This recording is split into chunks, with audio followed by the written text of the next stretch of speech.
It's a few minutes after sunset on a chilly November afternoon in the Midwest, and a Beech 1900 regional airliner has just reported 10 miles north of the non-towered Quincy, Illinois airport, inbound for runway 13.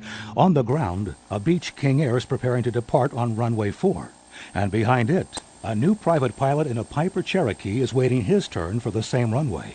Quincy traffic, King Air 1127 Delta, holding short of runway 4. Be taking the runway for departure and heading southeast Quincy. The transmission catches the attention of the airline crew, who are planning to land on the intersecting runway 13. 25 seconds later, they announce their position for a second time.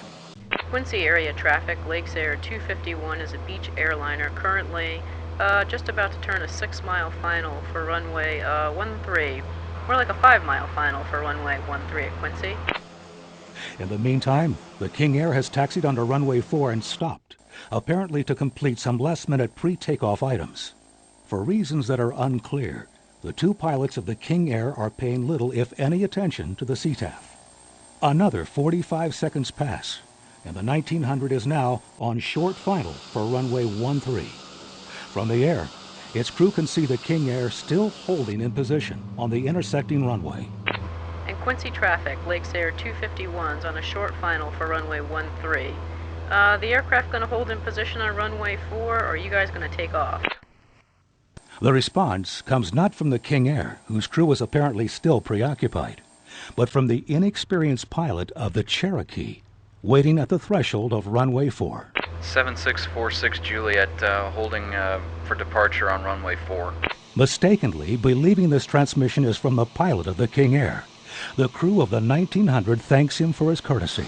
Okay, well, we'll get through your intersection in just a second, sir. We appreciate that. But the King Air is no longer holding in position. It's starting its takeoff roll, and the relative positions of the converging aircraft are such that the airline crew doesn't see the King Air until it's too late. Max reversed. Oh! The relatively low-speed collision leaves both aircraft largely intact. But fire, smoke, and a jammed exit door in the 1900 prevent any of the occupants from escaping. The tragedy holds clear lessons for pilots.